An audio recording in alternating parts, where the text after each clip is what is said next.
لماذا الرجال لا يتلقون الورد إلا على قبورهم؟ لأن العالم علمهم أن القوة واجب، وأن الحزن عيب، وأن الطلب ضعف.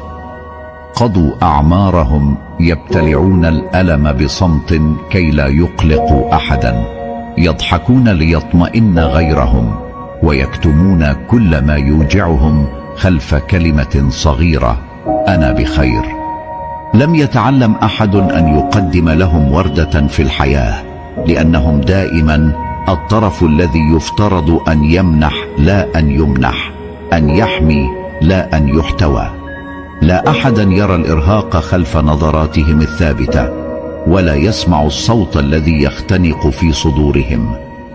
وعندما يرحلون نغمر قبورهم بالزهور التي لم نعطها لهم يوما، كأننا نحاول أن نعتذر متأخرين عن كل مرة احتاجوا فيها يدا ولم يجدوا، وعن كل لحظة صبروا فيها باسم الرجولة حتى ماتت فيهم الحياة قبل أن يموتوا.